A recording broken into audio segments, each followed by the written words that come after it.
Hi, I'm Martin, and in this presentation we're going to look at some of the changes to scene behavior that have been added to ForDesigner. So if we take this scene here with our lower third, typically when we've made some changes to it, we would save this, and we would rewind all the animations to the beginning.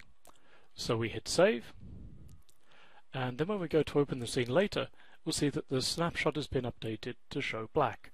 Of course, when you do this with all of your scenes with the animations rewound, it makes it very difficult for another user to open them and see what they're going to see inside. So we've added a new setting called Create Preview on Scene Save. This is the default behavior that you'll know from 3Designer. We can disable this, and if I just advance the timeline, I can update preview with current view. And this will create a screenshot that will be used as the icon for this scene.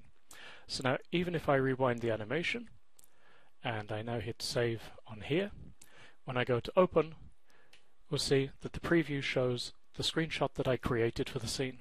So this way you can set the scene to be in like a representative position for how it would look in the final. Now, another small change that's taken place is that in the Scene Configuration tab we have the environment. This was previously a property of the scene itself that would be stored inside one of the layers.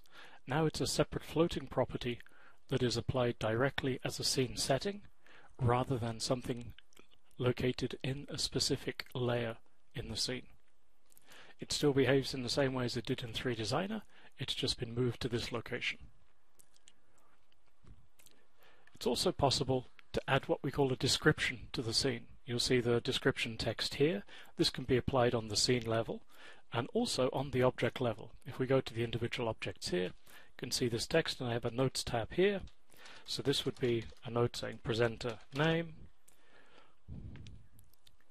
Maybe over here we would have headline text, so that any operator that's opening this scene later in another station of 4Designer, they can get into the scene and they can see the properties that have been edited for them, and they can find out additional information about the scene.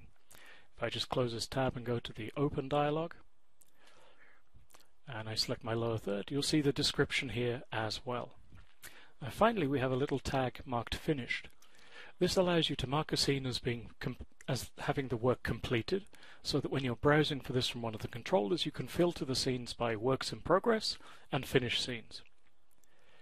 We'll also see this up here in the option Commit Scene, which allows you to mark a scene as finished. Thank you very much.